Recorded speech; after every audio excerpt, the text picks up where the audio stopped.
You're not taking advantage of those remarketing audiences natively. You're not building why, what, why, how, what content.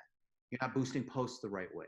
Like all of the problems that agencies have can be traced back to checklists that they're not implementing.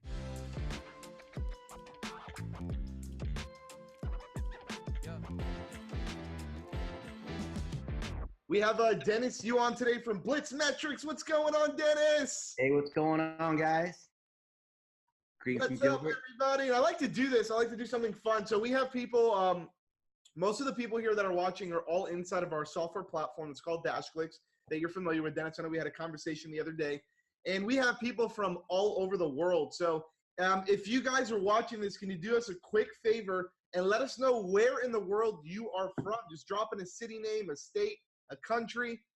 So I guess, Dennis, I want to make sure that everybody in here knows who you are, what you do. So maybe you want to give a quick introduction to yourself, let people know maybe who you are, what you do, your business, your experience with Facebook ads and agency and all that cool stuff. And also where people can find you in case they want to follow you too at the same time.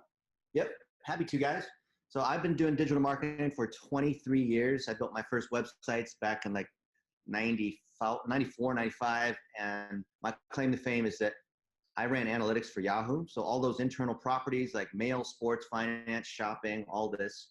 And when Facebook first opened up in May 2007, we were the first on the scene. We built some of the first apps and we got a good look at the analytics. We even helped build components of what's today's current Facebook API to be able to pull data. And that engineering, data-driven background, that process-driven background is what led us to be able to grow our agency. And I'm going to show you guys the things that have worked for us, which we want to talk about today. I'm so excited to share so you guys can, I don't think we're competitors at all because there's so much room to grow in the digital marketing space. And we've been very fortunate to build up our team in the Philippines. We have a bunch of folks in the US and we've spent $1 billion on Facebook ads, if that's something. That is definitely something. That is definitely something. And we were just with Facebook actually on Friday, eating their food and looking at some of the latest updates. I could even pull some of that if you guys are interested in looking at that, the kinds of things that are coming. But I'm here to serve you guys. I think there's a ton of opportunity to be a successful entrepreneur using Facebook and Google and other digital channels as a way to be able to drive sales for customers, and then you make a profit off of that. Love it, man. Love it. And also, just so you guys know, just so I can let everybody know, at least for me, so I have a couple different things going on here in case you see me like moving my head. So I have my DSLR right here in front of me, right up top, which is going to be recording this. And we'll also have the replay, which we'll share with you guys after if you guys didn't get a chance to see it. We'll post it on YouTube also. To the right of me, so you'll be seeing me look over here, I have my side screen, and that's actually live broadcasting Facebook, so I'll be reading any comments that you guys have coming through from Facebook. And then right over here, I don't think you guys can see it, but I have Instagram. So Instagram is live on my personal page. We got about 12 or 13,000 people back here, and they'll be able to watch it live on the Instagram page, and they'll see the replay also obviously on the story feed as well. So we got this going on in a couple different places, and then obviously the recording will also be inside of the DashClicks dashboard as well. For those of you guys inside of DashClicks, you'll have that for free inside, and you can watch it later and kind of just eat up all the content that Dennis is about to drop on you guys, okay? So what I'll do, Dennis, is I'll kind of let you take it away. I think we got everybody in here. It looks like people are still piling in, but I don't want to hold you back. We can get started right away. Let's do it. Awesome. I'm going to share my screen. Yeah, cool. And instead of giving you guys a traditional PowerPoint, I thought we'd go live behind the scenes and show you what that's like. Can you guys see my screen here? Yep. Give me a holler in the chat if this looks okay. What do you guys see on the screen? Yep, guys, drop in 200 if you guys can see Dennis's screen. What do you see on the screen? 200. So I see Dennis Yu's personal brand manager, your slide deck. There you go. Very good. Now that's a deck. Now we're going to shift over into LinkedIn. You guys see my LinkedIn feed? And you can also see that I'm LinkedIn here on Facebook. I'm sorry, I'm on Facebook here. So check this out. You can see like people are literally chatting me. So this is my friend, Dr. Karen Freeberg, and she writes the book for social media marketing for professors. Now, why does that matter to us? What does that have to do with growing an agency or getting clients or executing? Everything, because what I'm going to show you, as you guys already know, those who are experienced running agencies, it's all about people. It's all about managing these relationships. So you got our little chat here, chat. And when you manage these relationships via a process, which I want to show you, the exact one that we use, this is how you overcome problems that happen. This is how you get new clients. This is how you're able to execute better. This is how people will pay you more because they know who you are, right? For those who want to admit it, the agency business, see, this is Daryl Eves. He runs VidCon, or Vid Summit. I speak at that thing here. There's Michelle. This is my buddy, Jason Miller, who until recently ran content marketing globally for LinkedIn, right? So I'm going to click like on that. Anything he does, I'm going to click like on. And this is how we generate influence, the influence that turns into leads, and the leads that turn into clients, and the clients that turn into recurring retainers, okay? This is what I literally am doing. You want to know what I do? I'm not working on making Facebook ads. I got other people that are doing that, right? And maybe you're not at the stage where you have enough people to do that, but see what might be coming for you in the next few months as you start to grow. If you're successful at managing your agency, you will get to the point where you have to manage a team, and you have to manage relationships, and you also have to have a tight process. Amen? Oh yeah, I agree with that, man. I'm all about processes. Now check this out. I want you guys to see this one little video. It's a minute long, and I'm not going to give any comments because I just want to hear what you guys think about it first. Look at that. Oh my God, that was expensive and worth every penny. Dr. Karen, if I may, to the rest of the world, it's Dr. Karen Freberg, Perez Hilton here. And if you don't know who Dr. K is, I'm thankful that Dennis, you let me know. She is an expert in the world that I am a part of, social media. She has the #1 book among social media professors. It's Social Media for Strategic Communications. This book over here, I don't know if you can see it. It's on Amazon. You better get it right now. But in addition to that, Dr. Karen Freberg is very busy writing curriculum for American Dream University, for Blitz Metrics, and more. She's busy training young adults to be their best selves. Plus, she is an expert shot putter NCAA champion, true story. And Dennis went to school with her at SMU and had the same track coach. And Dennis is her biggest fan. And I am a new fan, and you should too. And I am thankful for this. I could really learn a lot from that. Social media, constantly trying to learn and improve. And maybe we could actually collaborate together, Dr. Karen. Anyways, you're amazing. So are you, Dennis. A big hug to you both. Mwah. And everybody else watching, The Perez Hilton on Instagram. Follow me. Listen to my podcast at perezpodcast.com. And of course, check out perezhilton.com right now. Mwah. Okay, what do you guys think of that? I'd love to hear in the comments.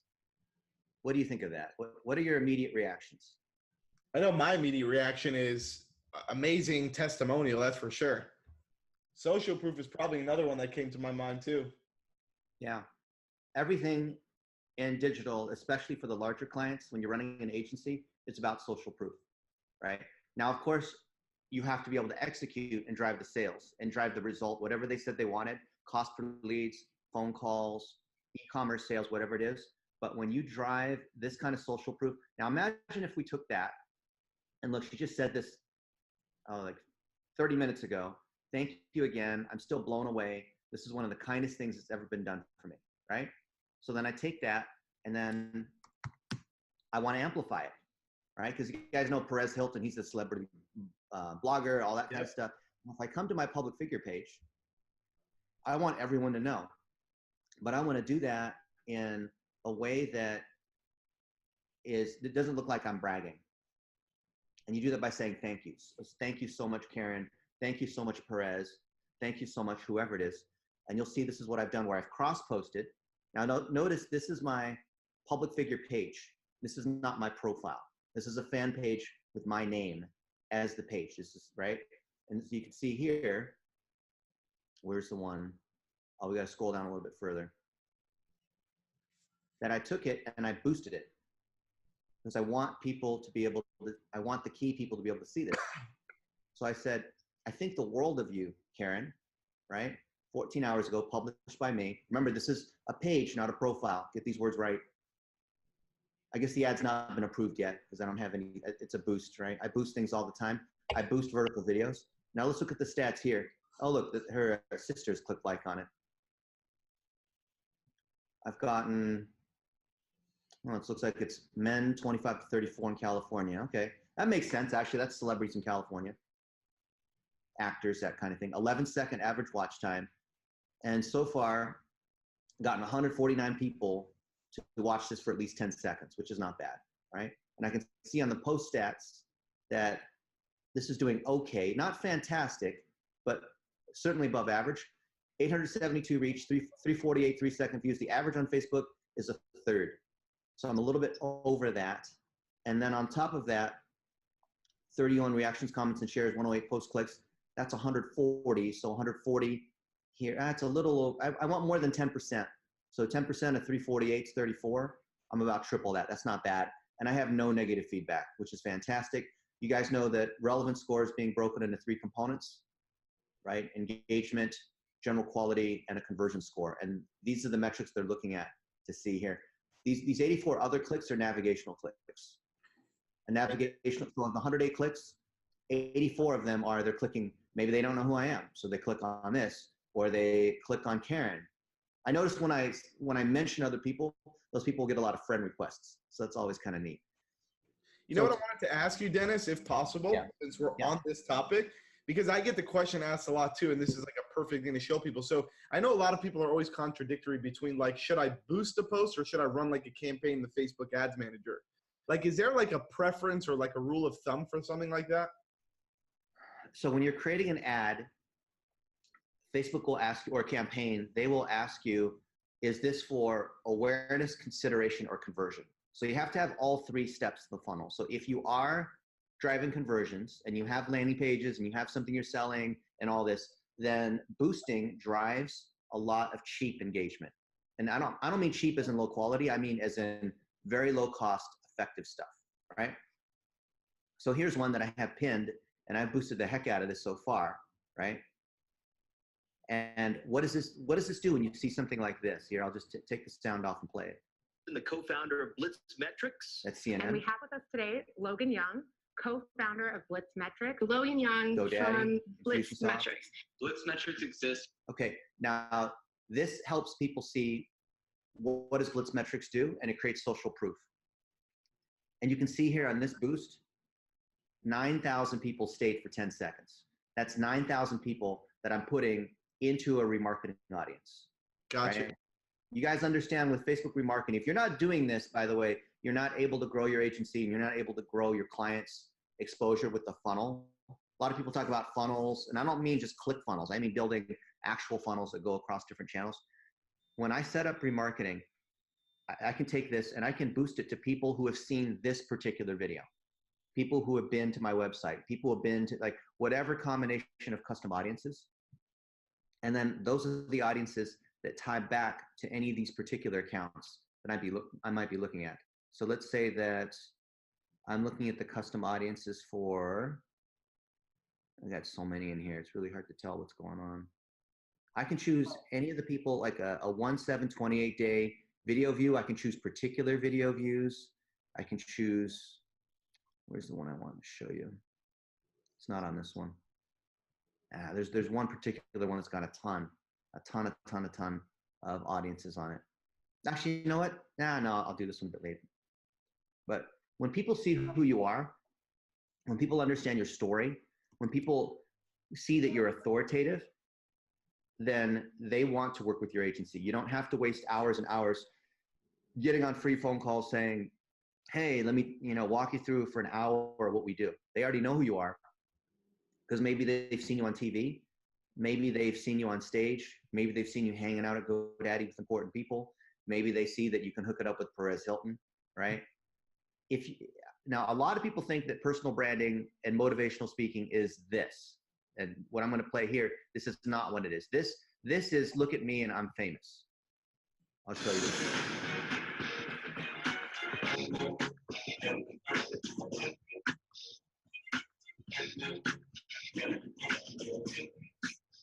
That's not what it is. This is what you should not do, okay? Because you might not have that. You might not be on CNN. So what do you do? Oh, actually, for fun. Did you guys see me on CNN? I was on CNN 5 times. I flew into the studio. Check this out. This is George Howell. He is the anchor for CNN International. Look at this. This is.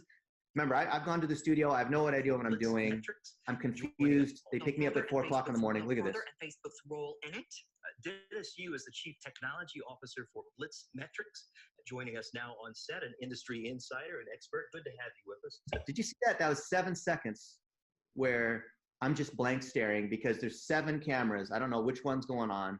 There's a guy whispering in my ear saying, hey, you know, it's the producer saying, hey, Dennis's tie isn't straight. Straighten it. Oh, we're moving to commercial in a minute 30, you know, whatever it might be.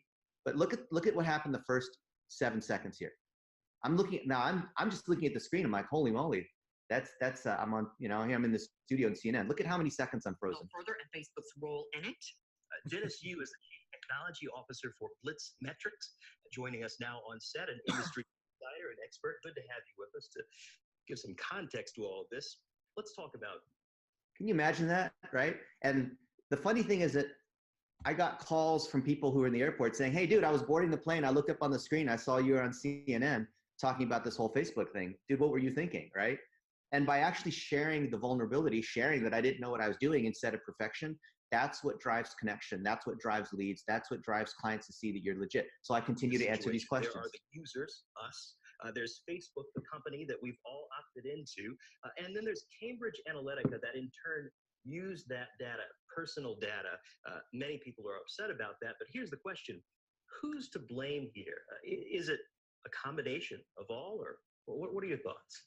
I think it's Facebook to blame for not educating the users about what's possible with data, because Cambridge Analytica could not have done the massive targeting and the massive psychographic profiling that they claim to do. What they did was they used... Okay, so this goes on and on for 4.5 minutes, right? And then I've had 5 segments on CNN. So I've had over 20 minutes of live TV in front of 3.5 million people watching. Do you think that that helps us? Like what, I'd love to hear in the comments, what do you think is the value of that? Brett said exposure. Mass awareness shows expertise. Your only one problem is obscurity, but that fixes it. That's right. Thank you, Brett. Authority. Yeah. Thank you, Damon. And for those of you that are managing clients and have multiple of them, you probably know that 60-70% of your time, if not more, is spent educating clients, setting expectations, getting them to trust you. If you're doing Facebook ads, Twitter, Google ads, whatever for a living, what percent of your time, I'd love to like type in a number between 1 and 100. What percent of your time are you spending actually running ads, right? And I bet for most people, it's 10 to 15%. Maybe some people are up to 30, but realistically, if you work 8 hours a day or however many hours per day do you work, how many hours are you actually inside Ads Manager or what have you making ads?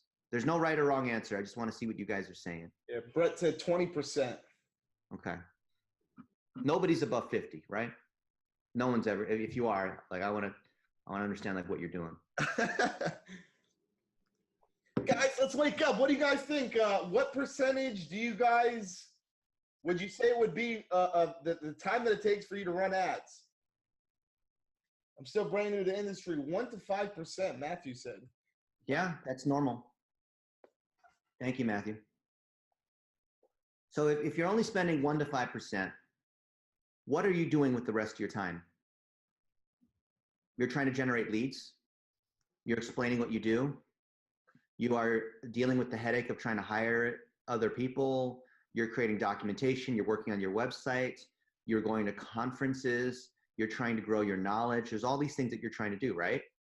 So if you know that, let's say only whatever, 10% of your time is actually running ads, you need to maximize that other 90%. Amen?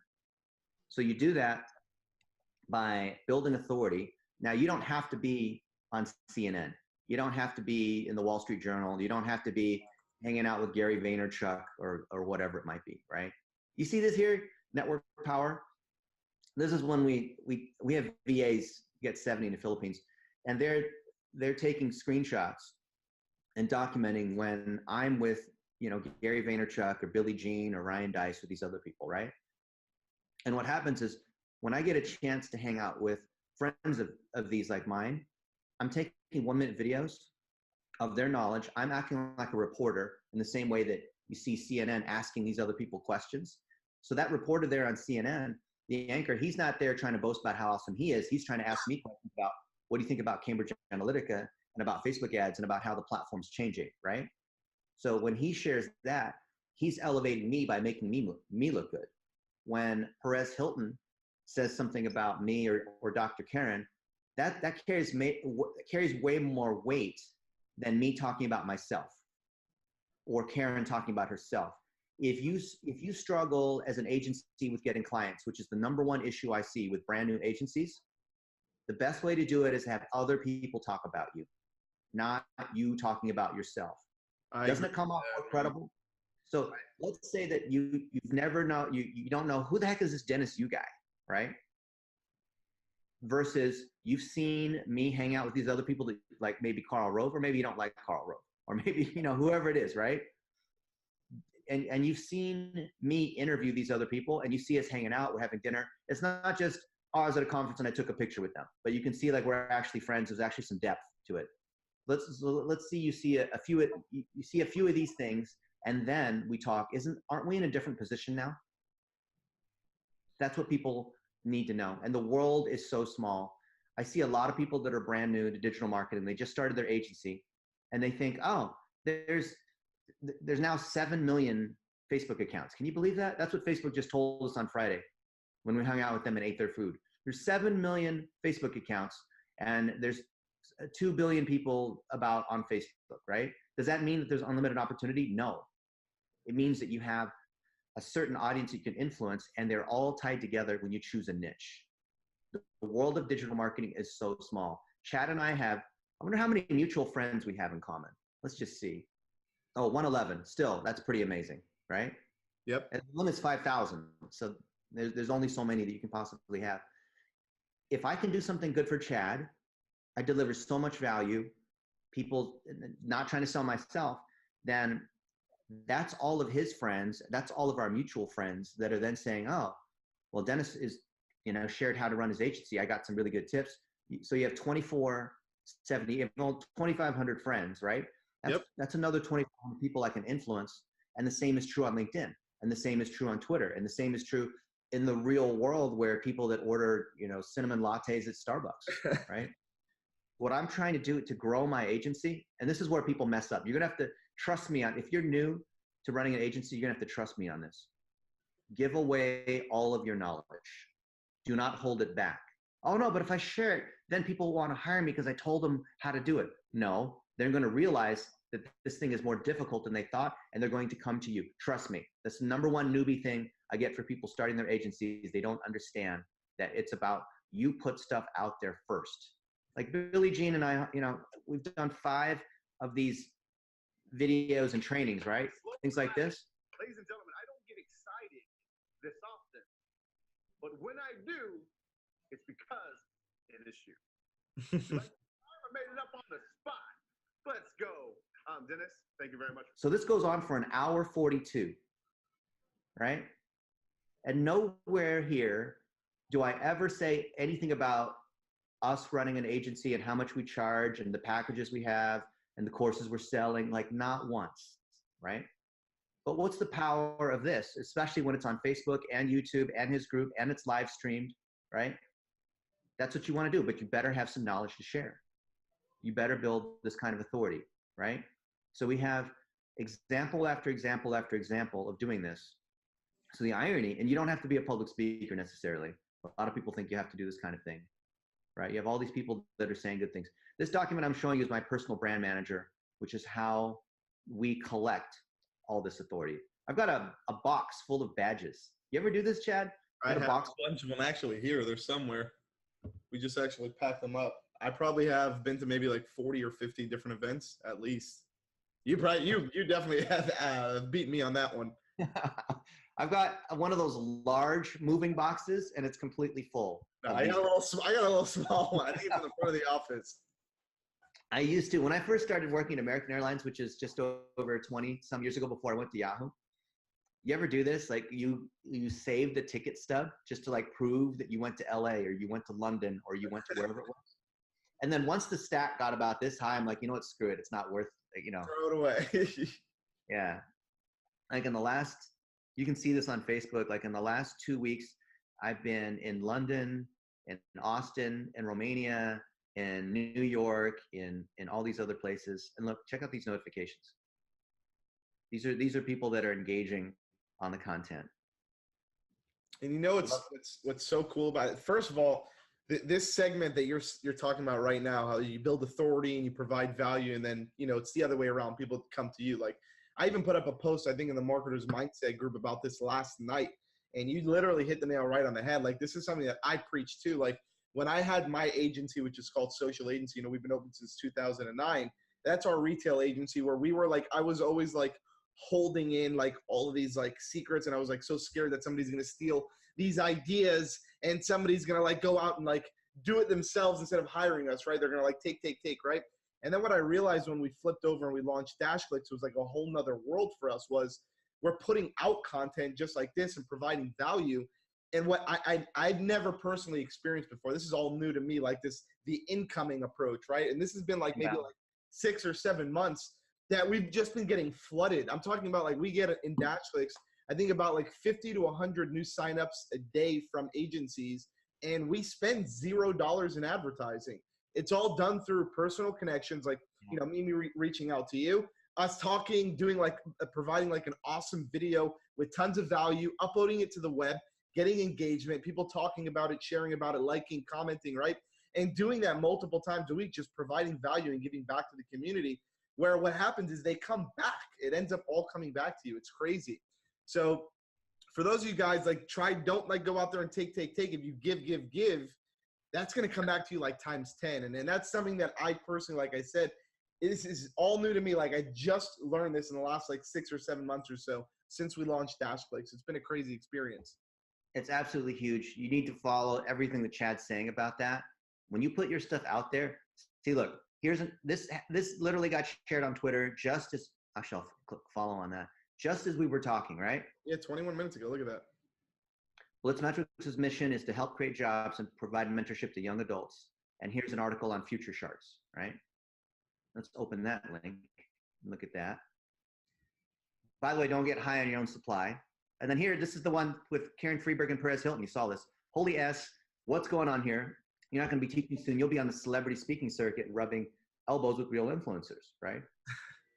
Says Todd Meisner. Who is he? I don't know, but he looks important enough. I'll follow him. Who's Megan Meisner? Is that a celebrity? Must be. I don't know. Club Pilates, whatever that is, right? And so you can see, right? Dennis Yu and Logan Young creating jobs for young adults with their agency. So we're just actively giving stuff away, and we're not. You see, the funny thing is, it's not like, oh, all of us are agencies here, or we're consultants, freelancers, social media consultants. We're not here to compete with you, right? We want to show you, like, we even want to give you clients that we started off where we don't want to manage them anymore because maybe they're a little too small for us now, right? Like a hand-me-down, if you don't mind, right? Yep. Okay, so you do that by building your brand. You build your brand through sharing everything that you know. So maybe on this webinar, you've learned something and that struck you, and you can make a 1-minute video about that, just like Perez did, and you share that. And that's what I do all the time. Here, my Tom Breeze is the number one performance marketer on YouTube by spend. YouTube told me nobody has spent more money on lead gen and CPA, direct selling, than this guy, Tom Breeze. What do you think a day of his time is worth? If I said, you know what, Tom, I know a lot about Google ads and Facebook ads, but I don't really know about how to drive sales on YouTube. Can you spend a whole day with me and teach me everything that you know? What do you think that would cost, if he'd even do it? Priceless, in my opinion. But he did it for free. Isn't that awesome? So we recorded a ton of training, just him and I together for free. This is in our internal library, right? Hey, how you doing? It is Tom Breeze here from Viewability, and I'm with Dennis Yu. Dennis, good to see you, man. Hey, Tom. Always good. Yeah. Now, Dennis has flown over to the I saw him in London. UK. We're here in our London studio, and we are going to be talking a lot about Facebook. And if you are... And then I interview him. He interviews me, right? We're in his studio. So what if you're a new agency and you don't know anything and you don't know enough to be able to give this whole kind of talk? Then you just interview other people. Until I met Tom, I didn't know anything about YouTube ads. Now I thought, oh, YouTube, that's just where people go and waste hours, and they pretty soon it's like 3 hours are gone and you watch like 30 videos and you have 20 tabs that are open, right? I didn't know anything, but he taught me his whole system of creating YouTube ads, and walked me through his clients, walked me through the problems that they have, like just honestly sharing to the point where I'm thinking, holy moly, I would have paid 20 grand to spend a day with this guy, right? But instead he's teaching me. Now maybe Tom Breeze won't spend the whole day with you, but you meet other people and you could say, hey, can we just hop on I'd like to interview on my podcast for 5 minutes. And here are 2 questions I want to ask you. Or you meet someone in person, could be a friend, not even with digital marketing, just like whoever you know that's knowledgeable about something, and you interview them and you turn those into 1-minute videos. 1-minute videos where you're talking about your favorite mentor. You're talking about fears that you have. You're talking about, you're interviewing Chad on, hey, how'd you come up with DashClicks? Anything. You put these as 1-minute videos, even if they suck, because those are the ones that actually do well, the ones that you think suck, the ones that are still real where they don't look like a commercial. And then you take those. By the way, if this is a little too complex for some folks that are new, or you say, I don't really have all the resources to do this, then consider, future pace yourself to where you're going to be in a year from now when you might have all these components. As you start to collect these videos, 1-minute videos with these other people, not just taking pictures with these people, 1-minute videos with these people. And that means that you do have to be willing to pull this thing out, right? And this is tough, right? Because then you got to go like this and say, hey, I'm here with Chad, and let me tell you about blah, blah, blah, right? I'm here to ask Chad this question. So Chad, and you're doing this. You guys know how to do this. And if you don't know how to do it, learn how to do it, because you're going to need to do this. You cannot avoid this, okay? You run an agency. The number one thing to remember from today's webinar is it's about people. It's about those relationships. You cannot avoid, that's like saying you're a swim coach and you're afraid of water. Like you cannot run a social media agency and be afraid of developing relationships with people. That's tweetable. You know what's funny? Just to piggyback off of this exact topic that you're talking about, I personally know somebody, he might even be on here right now. His name is Mike Seat. And I've personally been, I'm friends with him on Facebook. He's actually one of the DashClicks users. And he's been doing that exact strategy that you said. He's been doing it for the last couple of months, where he's going out and he's taking his time, right? And he's devoting his time to go out and interview other people and create a library of content and create a community for them to watch it. And the other day, he put up a post on Facebook that he's been getting, I guess he's doing so good in his business just because of the videos that he's been putting out, that he quit his 9-to-5 job and now he's on his agency. So it's that's just a perfect example to show you how you can go out and literally he's not a video person. He's not a professional videographer. Amateur videos, just like I do. A lot of the videos when we started, they're all just, pulling your phone out or just doing a little, a Be Live episode, which I think is a lot of what he uses, right? Just quick. He actually interviewed me when I started DashClicks months back, right? And these videos are now building up, and now he's got a YouTube channel. Now he's got a Facebook group that he started, and he's got all these videos and all this library of awesome stuff in there. And that's just a perfect example of taking something that was just absolutely nothing, shooting videos. You don't need $1,000 cameras and all this crazy. I mean, I know you guys see the background of this video, but this happened months after we shot tons of just stuff. I was shooting stuff on my phone for years until we ended up getting stuff like that. So you don't need stuff like that to start. I know a lot of you guys are in here, like Dennis said, you might be beginners, you might be starting your agency, you're trying to build your brand. You don't need to have thousands or millions of dollars and millions of followers. Just go out there and provide value. Go out there and reach out. I don't think you guys understand how powerful Facebook and Instagram is too, right? I'm DMing people, and it's funny because I have a list here, literally, and you guys can see it. I'll show you the list. I don't know if you guys can see it, but I'll read off the names here. I'm doing I'm going to be speaking on the 15th at Jeffrey Bannock's Funnel Doc Summit. And there's a bunch of people. There's probably 30 influencers that are all speaking at the event. And what I did was I went through the speakers, and I found 6 speakers that I thought would be a good fit for DashClicks, that I really wanted to get on an interview style like this. And all I did was I just went to Facebook and I just DM'd them. I sent them a direct message and I say, hey, this is what I do. I'd really like to interview you. And I ended up getting 6 people that are all going to, like this happened all in the same like 2 hours. Everybody answered me and said, okay, we have Cody Neer coming on, Akbar Sheikh, Mackenzie Lieberman, Jose, the Instagram guy, Jim Edwards, the owner of Funnel Scripts that's partnered with Russell Brunson. Like all of these people, it wasn't because I'm popular or I'm a celebrity. I'm not. I'm a regular person just like you guys. I just took the time out and wasn't scared to just go and direct message them. They're just everyday people just like us, and they would love to get the exposure. So like, don't be afraid of that, guys. Like this is what, and I just wanted to jump in here because like everything you're saying is like literally like something that I've lived like literally in the past couple of days too, which is so cool. So I just wanted to throw my 2 cents out there too. Absolutely. Now, when I hear, is it Jerome, what's the best way to put stuff out there? If you're still new to the market, you can't really talk about experience in the industry. That's the catch-22, right? There's 2 ways of getting around that. One, well, before I answer the question with the 2 ways, let me, because I know most people won't believe me, and I didn't even believe it until about 10 years ago. When clients hire you, or when clients hire other people, let's say you don't have the experience, but when clients make a decision to go with agency A versus whoever, how do they decide? So if you're new, you probably think the way people decide is, well, let's see, who's got the most expertise and what's their price and who has the most sophisticated system and how good are they really at optimizing ads? All these kind of like, look under the hood, let me evaluate how good they are. So I would say that we're pretty good when it comes to Facebook ads, right? And I think that we're good enough that most clients couldn't actually challenge us at depth to see like, okay, how well do they really know how to build custom audiences? How well do they know how to fire events and triggers inside Google Tag Manager, right? They don't know enough to tell. It's like when you bring your car to the dealership and they need to work on your car. If you're like me, you just sort of trust that they know what they're doing, right? Because you know, you go to the dealership, they're going to do it right. Maybe they're going to charge you a little bit more, right? But you're going to the dealership and it's Honda or Ford or whoever, like, you know, like it's done well because it's a freaking dealership, right? And the same is true here.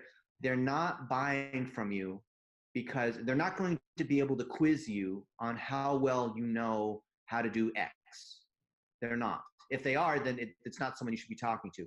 They're doing it because they like you, because of a referral from someone else that they know, and because you have some mutual interests. Like they see that you've posted something about how you just went skiing at Big Bear, and they like to ski too. That builds a connection. Think about the relationships that you build when you're just out, you know, in downtown, having dinner, hanging out with your friends, going bowling, doing whatever you're doing. You're engaging in activities that you guys have as a common interest, right? Just like in dating, you're building common interest, commonality. And the same is exactly true for clients. I wish somebody told me this 10 plus years ago, that when you build relationships when you want to get clients, you're doing the same things that you're doing with friends. You're going out to meals, you're asking them about their kids, not in a fake way, but treating them just like real friends. And that's how we get $20,000 a month deals. It's through literally just doing the things that we're already doing with our real friends and not trying to act all fake. So this is my topic wheel. Actually, let me go back and answer your question, Jerome, because I realized I didn't answer it. 2 things if you don't know. You don't have any experience, which is the whole catch-22 of running an agency, because it's tough. You want to pitch someone something that you've never done before. Well, of course, you're like, I don't know if I can do this. Number 1 is you interview other people that have experience in what you want to do, or have experience in managing people or education. This is my topic wheel. These are the top people in my network, right? Michael Stelzner founded Social Media Examiner, which is social media marketing world, right? He knows how to mentor other people. I care about that. So I interview him and I'm getting expertise from him. Even if I don't know anything, I can interview other people in things that I care about and make simple 1-minute videos, right? So that's number 1. And then that's how you get around the expertise issue. Then how do you get around the experience issue? You partner with other people that kick ass. So I didn't know anything about how to hire VAs in the Philippines, but I knew that we needed to grow. And you know, when we only had 5 or 6, and now we have an army, I went to Jeff Hunter and I said, Jeff, how did you build such a team in the Philippines? He's like, well, I go there twice a year. I have an office that's set up. I have people that are managing the office. This is the way I train them. This is how I package things. This is how they track their time. This is how we deal with benefits. This is how, oh, we have this thing called the 13th month. That means every January, we pay everyone the whole month of salary because that's what happens in the Philippines. And oh, I didn't know that, right? So when you partner with other people, for example, I don't know much about, until recently, about local systems where you are able to manage reviews and be able to do reputation management and be able to scale through, for car dealerships and real estate agents. So I talked to my friend George Leith. George Leith makes software that does that. So I get experience with them, right? And our people are able to work with them. Their company's called Vendasta. So we're a Vendasta partner, and they give us clients to work on because they are the 800-pound gorilla in the local space. So there's always other people that you might think are competitors. But if you view it from the standpoint of, hey, I'd love to find ways where I could learn from you. Maybe if you're brand new, it's just you say, I'd love to intern with you for free or do whatever, any way I can add value so I can gain experience. Because what I want to do is I want to be the social media agency for chiropractors, or like whatever it is, right? For Italian restaurants, for orthodontists, I want to be the social media or Facebook lead gen person for insert the name of whatever it is that you want to be. And you go to whoever is number one in that space. They're not your competitor. And say, I'd love to learn. You'd be surprised, right? You think like, oh, that's my competitor. They wouldn't want to talk to me. You'd be surprised how much they're willing to help you. Because let's say that, Chad, you and I are competing and we both do this for dentists, right? Let's say we're in what appears to be the same category where you and I, we specialize in doing Facebook ads for dentists. And let's say that you're the number one player. You've got more dentists than I do. And I have like no dentists and you have like 50 dentists. And I say, Chad, man, I really want to do social media marketing for dentists. Can you help me? Like, do you have some tips? Or there's some training that I can follow? Or like, what do you advise? Can I work for you? Anything I can do to try to gain experience? What would you say? 100%. And how many dentists are out there? There's so many. That's like the thing of DashClicks too. It's all agencies, right? So that's like, helping agencies go out and get other clients. How many dentists in the United States? Oh, that's probably a large amount. A lot. 195,000. Okay, so let's say you have 50 clients. Or let's say you have 100 clients, Chad, 100 dentists. That's still 195,101 dentists that are still available. That's crazy. And I can guarantee you like 99% of these dentists are not doing a good job with their digital marketing. Yeah. Okay.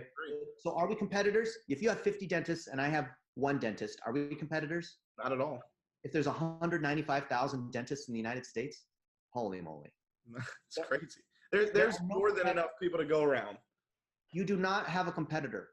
And the other thing too, Jerome, is that when clients are evaluating, do they want to work with you or not? I can pretty much guarantee you 99% of the time, they're not saying, what about this agency or this agency or this agency? Let me compare. They're basically deciding, do they want to work with you? Do they like you as a person? Yes or no, they want to do business with you, right? If they're out there shopping, don't talk to them. You could say, hey, look, love that you're doing your research and all this. Why don't you do all of this? And then you can either go with these other clients and eventually you'll come back to us, right? Because we say we're not the cheapest game in town. We intentionally say that. Go there, spend your time, see if you can save money. It's like finding the cheapest surgeon in town. I don't think you want that for your operation, especially if it's a serious operation, they might kill you, right? When you're done with all that research and you see who's good, or you see that when you're serious, talk to us last, right? We're not here to play this whole game, right? And we even say, we're probably the most expensive option of all the people that you're looking at if you're shopping. But you don't have to worry about shopping. You worry about building authority and trust, and that drives inbound marketing because your network is your net worth. Your network drives the knowledge that you have. This is what we call the topic wheel.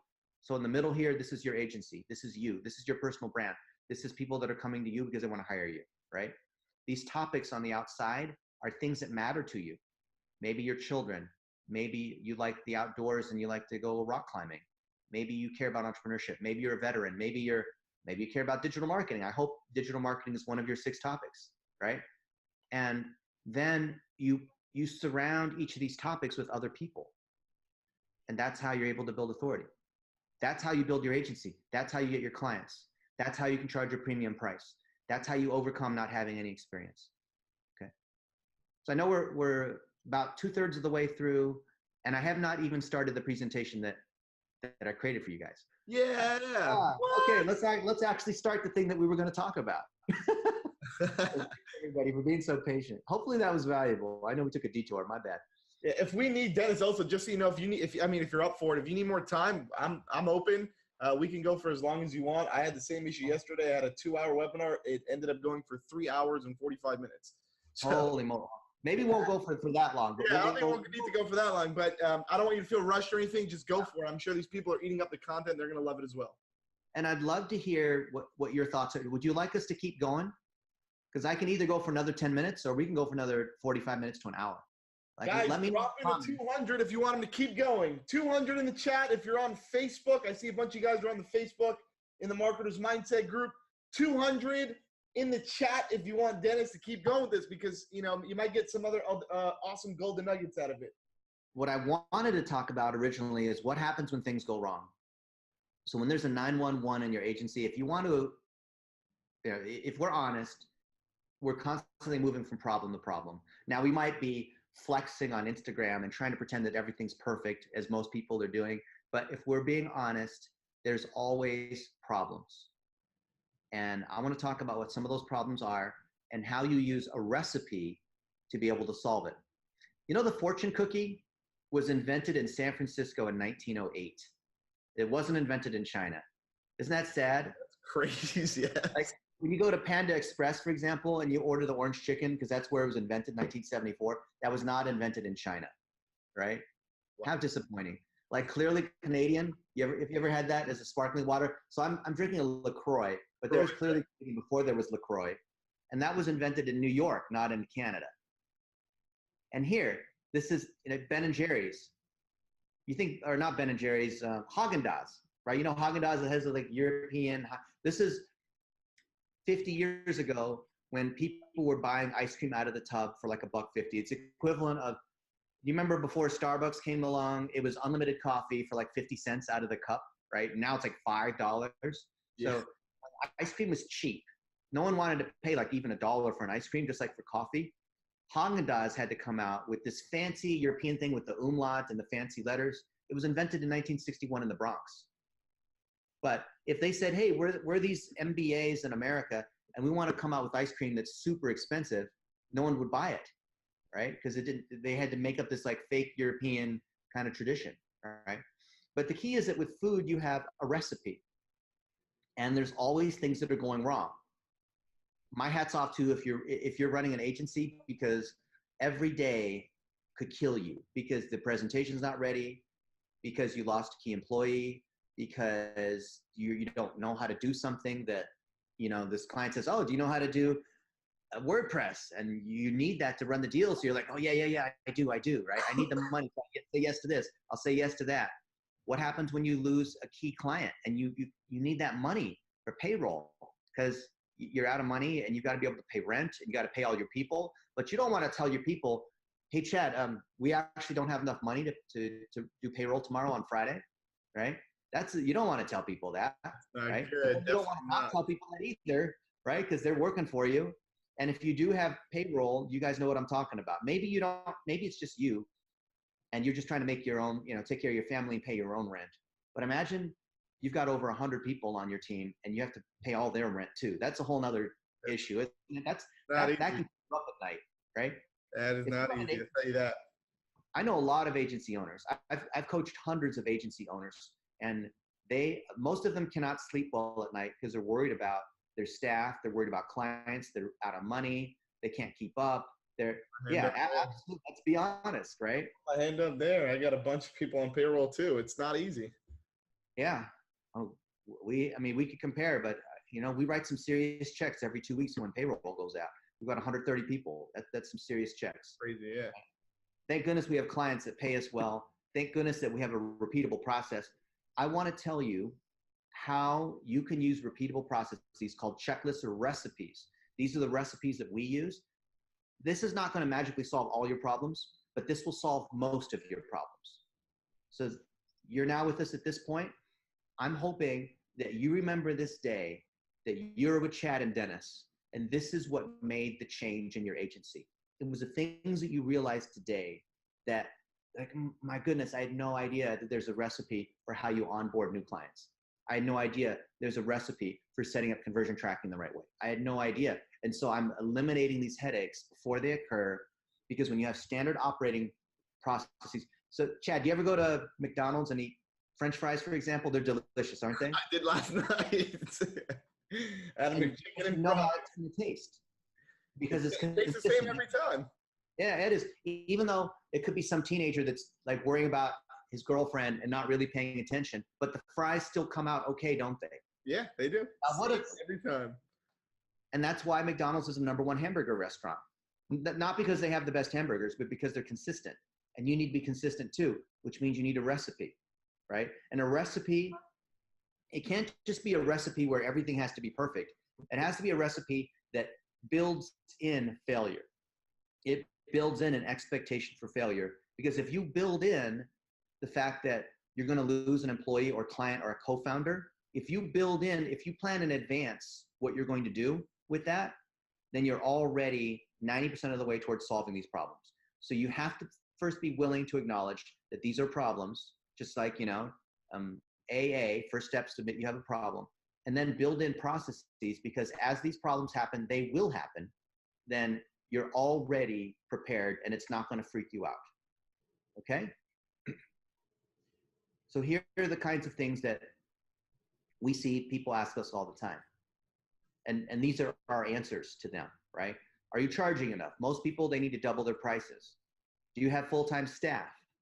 Well, if it's just you probably need to hire a VA for $4 or $5 an hour to take care of all the things that you don't want to mess around with, like making reports, preparing documents, setting up Tag Manager, editing videos. Video's huge, as you saw in the beginning here, right? Amen. You guys are huge on video. Type in video and type the word video into the chat if you agree that video is the #1 thing you need to be producing. Thank you, Amber. #1 thing you need to be producing for your agency, right? Chris, Matthew, fantastic. Brett, video, right? So guess what's happening if you are working on generating clients for the business and taking care of relationships, but you're not working on those videos? You need someone to work on those videos, right? Maybe you can collect the videos. Like you could take the video of Perez Hilton talking about Karen and chopping it up and boosting it out there to all the other people that you want to see that, like anyone in your remarketing list. You could take the video from today's webinar. Maybe there's portions of it you want to chop up. Thank you, Damien, right? Do you have a lighthouse client? Meaning that, let's say we're going into dentists. If you do a dentist, then you want to be able to have 100 dentists. You want to have a repeatable process so that those fries, like Chad talked about from last night, are the same every time, right? Does that mean you're not creative? No, it means that you're reliable and consistent. And when you're reliable and consistent and everything's planned, then on top of that, you can be creative. But you cannot be creative when your house is a disaster, okay? Clients don't hire you to be creative. Promise you that. Clients hire you for results. Don't think you have to be unique and different, right? So Chad, if you had an operation, some critical operation that you needed to have tomorrow, would you like to go to the doctor that's done it thousands of times in its routine? Or I come to you saying, hey, Chad, I've got this really cool, technique. I've never done it before, but it's going to be super innovative for your brain surgery. I would never do that. I would definitely go with the first one who's done it 1,000 times. My friend Mark is getting LASIK done for his eyes, right? A lot of us have gotten LASIK, right? And he's going to go to one where the doctor's done it like 5,000 times. Yeah. The last 20 years. He's not going to go to the one that's half off, where it's like they can do it for cheaper, but it's like, hey, I've never done it before, but I watched all these YouTube videos. Oh, God. Oh, God. Patients don't shop based on whoever's the cheapest. So never lead with price. Never say that you serve only small biz. Never say that you take budgets of all sizes. Never say anything like that. That's like a surgeon saying, I need business so bad, I'm willing to do heart surgery for half off if you just sign by tomorrow. Never do that. Even if you need the money, never say that, right? These are the problems that you're dealing with, how to get solutions. So you know that based on what Perez and Karen have said, that we create jobs for young adults. That means we specialize in taking people who have no experience and putting them on as world-class marketers. This is last year at Traffic and Conversion Summit, put on by Digital Marketer. You guys have heard of Digital Marketer? Yep. We are speaking in front of a full room of 800 people. There's me here. There's Logan Young, my co-founder. And there's some other people that are going around and taking pictures, as you can see, because this is where you think these videos came from, or in this case, a picture. And when Logan started, he was working at Pizza Hut for $9.10 an hour. And his previous job to that was at Jimmy John's. And his job previous to that was Subway, right? So he's now working a job where he's able to, go through our training, get skills. And here's the digital marketer blog. People are sharing what their home runs are. And the home run that I listed was showing that there's a process for taking somebody from, look at this. This is CNN Live. I got Logan on CNN too. By the way, you see this background here? This is the same background here with the Blitzmetrics sign, right? And the picture with Mark Zuckerberg and like this, putting the stuff in the background. And that's how you build someone's authority. So how do you think he got pictures with Mark Zuckerberg? How do you think he got on CNN? How do you think all this happened? It's because you take someone and you associate the elements of authority, of perceived authority, like I was telling you. Like, it's one thing to be able to say that you're good. It's another thing to actually show how you do this, right? So we created Logan as a figurehead. We built topics around him, just like you see with mine. And then we started to build out his network, going to conferences, speaking, teaching from what he's done, right? This thing's gotten 2,000 shares on the Digital Marketer blog. This is high authority. We boosted these posts. We got them on USA Today. All these things to be able to show, here's this 3x3 grid, right? We do this for our clients as well. You should do it for yourself. Most agency people, they're so busy working on clients that they don't even work on themselves. It's like the cobbler's son has no shoes. Isn't that true? Right? I see these guys where they say their businesses, they build websites. Okay, let me go look at your website. Well, I don't have one. Well, wait, but you said your business is making websites. Come on now, right?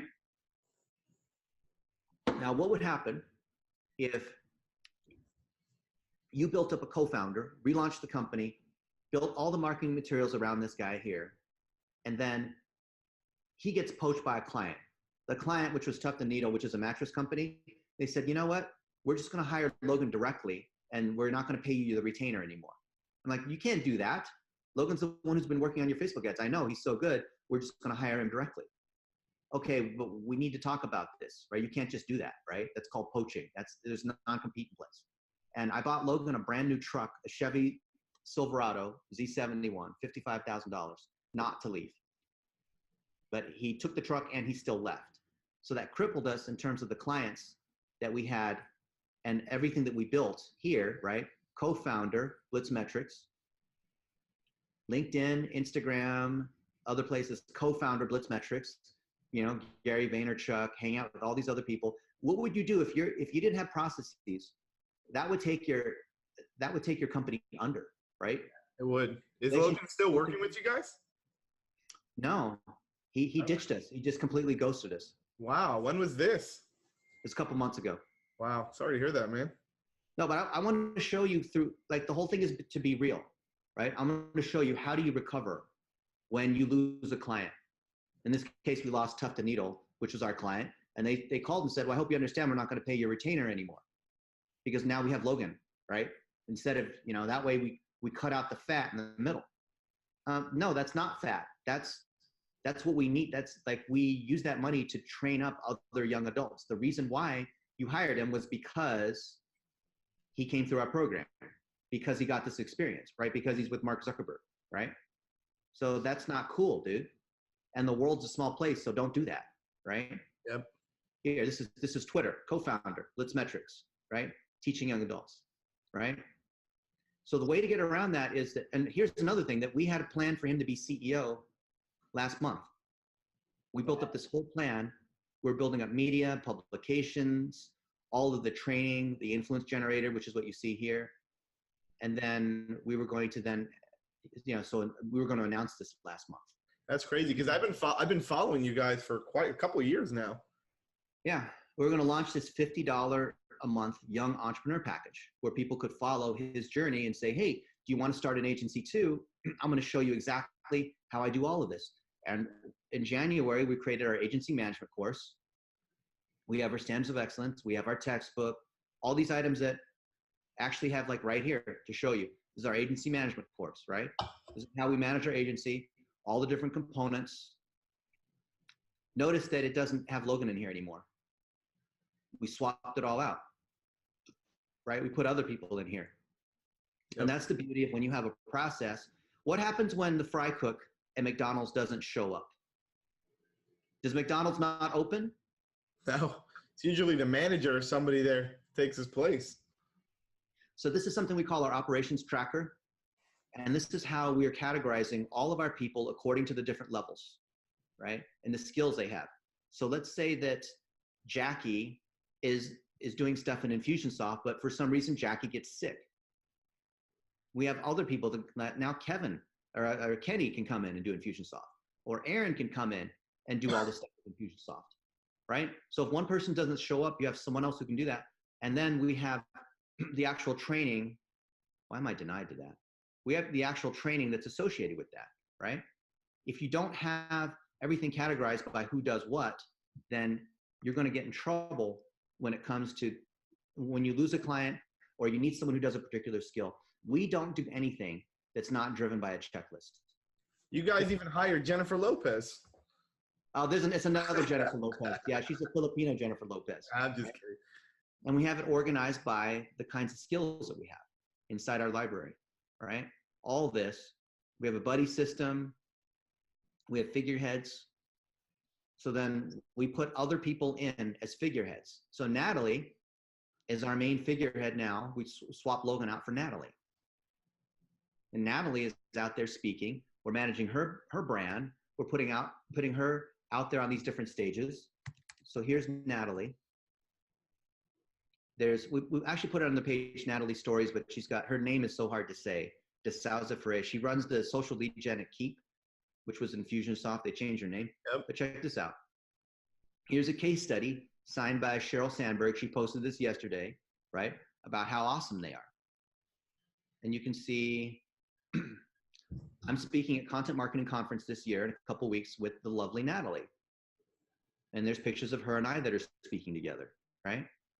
Join me, right? Here's the things that we're teaching. But she also has a public figure page we call Natalie Stories. And look at what we're doing here. So in the same way that we built up Logan before he screwed us over, and he blocked me too, so I can't even talk to him. All he just has to do is like give back the truck or say that he's sorry. He didn't. Funny thing is, the day he left, he said, I never believed in your mission anyway. I don't even understand like why you're training up young adults. It doesn't make any sense to me. I'm like, dude, you don't say that after you've been the biggest beneficiary. But anyway, we build up Natalie, and look at how awesome this is working. Look at her posts, right? There's her on stage. She's wearing a Blitz Metric shirt. Check this out. Isn't that cool? Speaking on stage. Yeah, and pretty cool. Even though she's speaking, and then we're boosting it too. So we can boost it to all the people that we want. So in this case, 30,000 people have seen it and 8,000 have engaged on it. That's pretty awesome, right? So how is that for building her brand, right? Oh, look, this is the same thing from 15 hours ago, but this is on her page, not her profile. Same picture. And it's saying, look, this is performing better than 95% of other posts. You should boost it. See, this is, you asked this question, Chad, should you boost? Facebook's saying we should boost it. You see this? It's funny because we're starting to run, we had a whole internal meeting about this, because up until now, we really haven't ran any ads for DashClicks at all. I think we just started running a remarketing campaign like 2 months ago. We spent like $400 or something, like very minimal, just to have people who left the website and didn't sign up, bringing them back, right? Yeah. So we had this whole conversation. I had my Facebook department. We're talking about like, should we do boosts where we can boost, because we have so many videos and stuff like this, right? Should we boost videos and then do like people who watch 10 or 15% of the video, build that audience, and then should we run an actual Facebook ads campaign, like a conversion campaign? So yeah. I don't know if that was a good idea. Do you think that that's a good idea? You do both. Both? Okay. So you run conversion campaigns, but what you run to the conversion campaign is a remarketing audience. So you have to build the remarketing audience first. You don't want to just drive a cold audience straight into asking for their money, right? Yeah, 100%. You'll start to see that will damage you. And I've seen other people get banned. There's all kinds of problems. Just trust me on this. Oh yeah, This is how you build an audience. I know, like on our remarketing campaign right now that we have running, I think we're getting signups to DashClicks at about like $3 or $4, something like that, which is pretty decent. That's fantastic. Yeah, and that's But remarketing. remarketing, though. Right? They need to know who you are before they sign up. Exactly. Agreed. So that's actually a great idea. I'm gonna have to meet the team and do that. Yeah, I love it. Look, I know a lot of you guys that you want to drive a sale on the first touch, maybe for your agency or maybe for your clients. Don't do that, because then you become a pickup line artist. Okay, now here, this post that I'm boosting, are we selling anything? What's the purpose of this post? Where we're showing that we got an award that's signed by Sheryl Sandberg, who's the COO of Facebook, right? Got this whole award, spent lots of money on Facebook, right? I think $8 million a year on Facebook ads, right? I'd probably say the same thing, like authority branding, just getting your face out there. Yep. And they're thinking Natalie must be awesome because she got this thing from Sheryl Sandberg. When's the last time Sheryl Sandberg sent you something, right? I know people are probably going to want to know this too. What do you usually, like when you're boosting, what do you, like $5 a day, $10 a day? Let me show you. I want to actually boost this post because it's not been boosted yet. Okay, cool. That's awesome. Yeah, let's do it. Okay, let's go through the different components here. Because if you get one of these things wrong, it's going to screw up. It's just like if you have a recipe for chocolate chip cookies and you turn the oven to 500 degrees instead of 375, you're probably not going to be happy. Right. You put in the wrong combination of flour and sugar, or like you forget to put eggs in there, like, and then your cookies come out really like hockey pucks. Probably not going to be happy if you don't follow the recipe. Okay, follow the recipe here. Okay, now here they're asking what objective do I want, and if it's a video, they allow me to choose video views as an objective. I would definitely go for video views if it's a video, but because it's not, the choice is engagement or the choice is messages. Now you might think, well, I want to start a conversation, so wouldn't I come here and click get more messages? No. Why not? Yeah, Don't do that. Don't do that unless it's a chat bot. There's multiple reasons for that, right? Oh, how do I stop this? Decline. This is what happens when you connect to your iPhone. So get more engagement, because we want things that don't. Some of them, if like for example, Logan and I are both on the board of advisors of Mobile Monkey, which is a chatbot company. Larry Kim started it. Yep. And we do run things to chat, but maybe only 1 out of every 20 posts, right? So I want engagement. If I choose get more messages, it not only puts a message there, a message button there, but your cost of the traffic will go up by 5 times. Wow. So instead of spending $6 or $7 per 1,000 impressions, you're going to spend 30 or 40. They will absolutely nail you. Wow. And if it's a remarketing audience and you've warmed them up and you really do want to start a chat with them, then yes, do it. But don't do it unless that's what you actually want. So I just want to generate engagement because I want to remarket off of all of my engagement on Facebook. Okay. So essentially, just because I want to understand this too, because I'm learning a lot from it. I think it's fantastic. So you're essentially just building remarketing buckets. Yes. The boost, and then the campaigns. You're creating a whole campaign using those buckets. That's right. I love it. That's awesome. It's not even complicated. Yeah. And I want to literally do this here. It's taking us like 5 or 10 minutes to actually step through it, but it takes me 20 seconds to set up a boost. And I do this every day, just a few minutes a day. That's it, right? So you can spend all this effort producing the content, but if you don't get it out there for people to see you, it doesn't really do much for you, right? Curtis said it's authority. Absolutely, right? Jay said it's for clout. Damien said boosting creates remarketing opportunities. I would ask you guys, if you run an agency, how big are your remarketing pools? I bet you they're tiny. Yeah. Either for yourself, right, to grow your agency client base, you need 7 to 10 touches before someone picks up the phone or chats you or DMs you saying, hey, I've seen all the stuff you've been saying about this and this. Is it possible we could talk about a campaign I have, or I'd love to hire you guys, or whatever it might be, right? It's going to take 7 to 10 touches. That's 100% true. I think I had Ryan Stewman on. He said that exact same thing. I think it was 7 touches until somebody actually decides to do anything with you. Yeah, Ryan Stewman's a client as well. Love Ryan. Yeah. So here you have a choice of putting a button too. I like to choose no button. But you might think, oh, well, we should put up learn more. I put learn more, now I can put a URL here, right? I can say chadisawesome.com. Is that a URL? Yeah. But I don't, but that's not what I'm trying to do, because now it looks like an ad. So I'm going to put no button, unless I really want to get them to, unless it's like really, really relevant and adds value, not just selling something. No button, because I want it to look organic.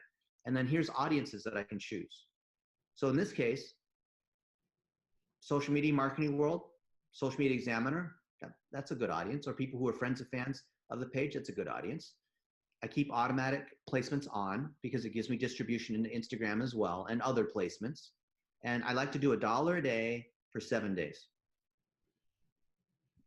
I want to ask you a quick question also, because it's something that I'm curious about too. And a lot of people have, controversy topics about this too.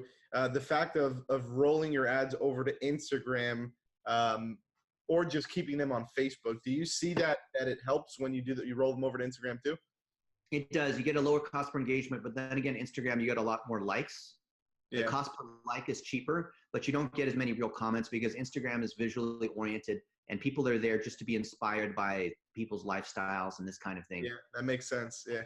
And so if the content is such that it's inspirational or aspirational, like here you won an award or you're having dinner with a client and it's beach in the background, then yes, it'll work better on Instagram.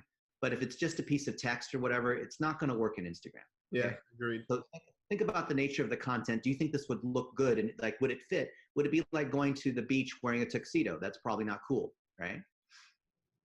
So if you have engaging shareable content, there's a video, it's square or vertical, or there's some kind of image and it evokes some kind of emotion, not just like, oh, look at me, I'm successful, but something else. Yep. Then it'll work on Instagram. And it should work on Instagram, because if you're putting content that doesn't work on Instagram out there, then you should put that out there in the first place. So we have $1 a day, 7 days, against people who like Social Media Examiner, because we publish a lot to that. And by the way, you should too. These are people that care about social media marketing. Or if your thing is dentist, then make interest targets of people who follow the different dental magazines, or they're a dental hygienist, or they buy dental equipment, or whatever it is, right? Yep. And literally I click boost and that's it. You just let it run for 7 days, collect that audience, and then I guess once that audience is done, create a campaign off of it. Yeah, let's take a look at that now, okay? So now it's going to take a few hours, it'll get approved, and let's look at the insights. I'm not in Ads Manager. I'm not using the Ads Manager app. I'm merely looking here inside. The reason I look inside Insights is because I want to see what the organic impact is. I don't see that when I'm using Ads Manager. Yeah. So you can see that some of these, I'll spend $1 a day, $10 over 10 days, and they don't really do too well, right? Like this one. This is a promotional thing. This is why you should be at Social Media Marketing World. Oh, well, I spent $10 and I got only 820 people reached, which is a $12 CPM. That's not as good. It's okay. It's not great. This is even worse. $6, I reached 409 people. So the cost per 1,000, right? This is 409. So I multiply by 2.5 to get to 1,000. I'm up at $15. It would cost me $15 to reach 1,000 people. So where's like the rule of thumb, not rule of thumb, but where do you want to be? What's like the goal for CPM? If you're under $6, it's pretty good. If you're under $2, you're killing it. Yeah. Okay. So you can see these, we just let them run and then we just let them die. And I know that 90% of the time I'll put stuff out there, it's just going to die. But once in a while, I'll have a killer. And when I have a killer, I'm going to put money on it, right? And let's see here. This one's okay. So this one, $56, 7,000 people reached. So that's an $8 CPM, but I got 1,700 10-second views. So think of it this way. My goal for 10-second views, if I'm killing it, is I'm going to get it for a penny. And I'm not talking about targeting people in the Philippines or in India. I'm talking about people in the United States that like Social Media Examiner, right? I'm not trying to get cheap likes and whatever for the heck of it. I want cheap likes against the good audience. So here, if I assume that these 1,687 10-second views cost me a penny, how much should I spend? $16, right? Yeah. If I actually spent $56 instead of $16, and I'm paying about 3 cents per 10-second view, that's not bad. Most people are up in the 15 to 20 cent range. Now here's another one. Look at this. This is the one that's authoritative. This is her keynoting on stage, right? And I put $177 so far on it. Actually, I put a budget of $290 on it, if you can see that. Why? Because initially I put $1 a day for 7 days. It did well. I put another $30 for 30 days. I put another $100. I'm just adding, the better it is, I'm putting more money on it, right? And why is that? Well, $177 got me 30,000. That's about a $5, $6 CPM. So it's a little bit better, but check this out. I got 8,000 people that engaged and spent $170. So it's 2 cents in engagement. That's good. Here's one that's even better. Here's the video, and it spent $300, and I put a budget of $650, and it's going to run. Oh, it finishes August 30th. Okay, well, it's promoted almost a year ago, right? Now let's do the math here. I spent $358, 200,000 reach. That's less than a $2 CPM. That's crazy. Okay, and not only did I reach them for cheap, but out of these 200,000, I got 65,000 10-second views. That is 1/3. A third of the people, as they were scrolling, stopped and watched for at least 10 seconds. The way that I look at it, that's a hell of a bucket for $358. So I got 65,000 10-second views for $300. So that is less than a penny, right? That's pretty good. Look, so if I paid a penny for each of these 10-second views, I'd pay $656. So this one's less than a penny for a 10-second view. So something like this, I want to add more money on it. And the goal of this is video views, I'm assuming? Yeah, because now these people, 65,000 of them who like Social Media Examiner or whatever bucket I specified have watched this video. I can now remarket to all 65,000 of those people. Yep. You're warming up the audience before you hit them with the sale. I can add up all my videos. Yeah. And the funny thing is that this one here, as I'm so excited. Let's see, where is this? I think where did it go? Yeah. As I sit here in the studio between video shoots. So this is literally something we're just on the fly. She's like, you know what? I just wanted to give you, it's like a behind the scenes kind of thing. It wasn't something that was planned. It wasn't something that was fancy. It wasn't professional video. If you didn't see any of these stats, if we covered up this side of the screen and we showed you all these posts, do you think you could guess which of these would have been a winner? You wouldn't know. I wouldn't know. So the reason why we test, like I would have thought some of these, like I would have thought this was pretty good. Thank you so much to the Blitz Metrics team. So here she is giving us a shout out, right? And it did okay, a $5 CPM, penny video views, but not as good as these other ones, right? Some of these ones you might think are awesome, but they end up just sucking. Here, I had a blast interviewing Isaac Irvine. This one didn't do all that well. I mean, it did okay, right? So the thing is, you don't know. You might think you know, but you don't. And I've been doing it over 20 years. You don't know what's going to win. You think you know, but you don't know. Okay? Right. Literally put it out there and let the system, don't try to outsmart the system. Spend $1 a day, let the system tell you if it's good, then put more. But if the thing is, what do you think happens, Chad? If you have one, you put $1 a day on it and it sucks and you decide, you know what, I'll just keep putting more money on it. Maybe it'll turn around. This is going to burn money. Yeah. Or even worse, what happens where you think like, oh, this one's going to be amazing.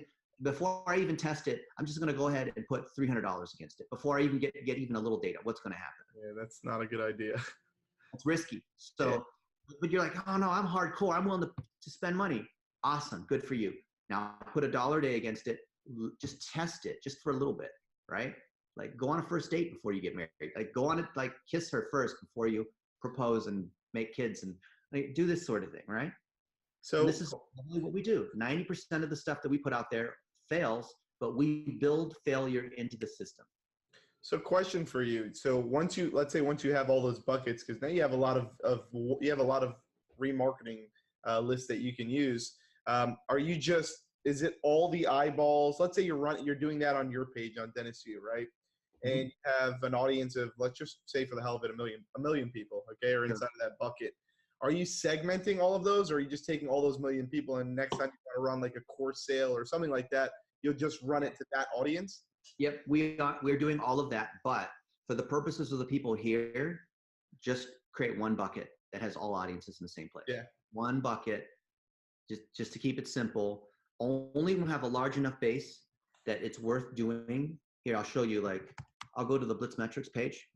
I love this because I'm actually going to use this strategy because we're going to start building ads for DashClicks on the 15th of this month. I have a whole week segmented out just to focus on the ads, the videos, and all that stuff. I'm going to use this exact strategy. You should, because it works. And this is how you should do it on Facebook. See, look, if I go here to,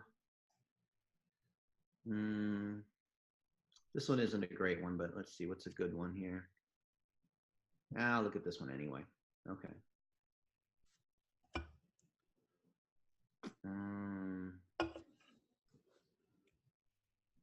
No, this is not the one I want to look at. I would have thought this was killer. Look. About everything, pretty much everything. Maintenance on equipment, all the way to how we're going to jump out of a helicopter in a real world operation. And when I became an entrepreneur, the one thing that I didn't have was checklists. In fact, I remember a specific time where this hurt pretty bad.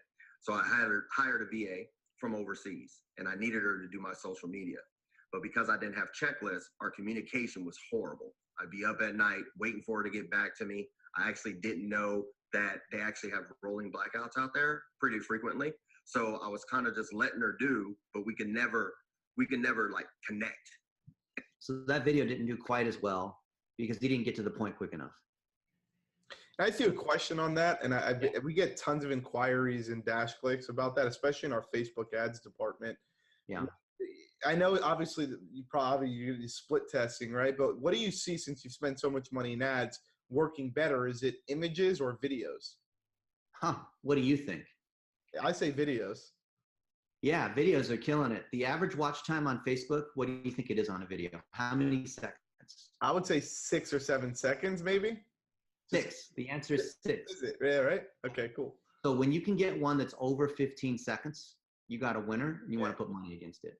Yeah, that makes perfect sense. And then I also heard another stat that 85% of people who watch videos on Facebook are watching them without volume, without any sound. Yeah, it is. So let's take a look at that. That's when you drop the captions in too. And make sure you have those captions. Yeah, like exactly. You have them in there right there.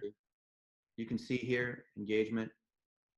Oh, actually, where do we get the sound? Yeah, look. Oh, well, this is really high. Sound off, 81%. Okay. Oh, sound on. Sound on. Yeah, wow. People. Why is, so you're right. 85, 90% of the time it's sound off, and 85% of the time it's also on their phone. Yeah. But we also put captions here so that they can see it anyway. But so you're embedding the captions in the video versus using the captions that Facebook auto-generates? We test both. So this is the one that's auto-generated. Watch this. When I was 27, I've been in business for 2 years, and I got screwed over by one of my business partners.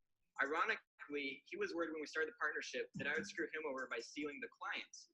But it was actually a case of projecting, where he screwed me over by stealing my employee, breaking the non-compete we had in place. They've been trying to give us answers. All it's done is fielded more questions.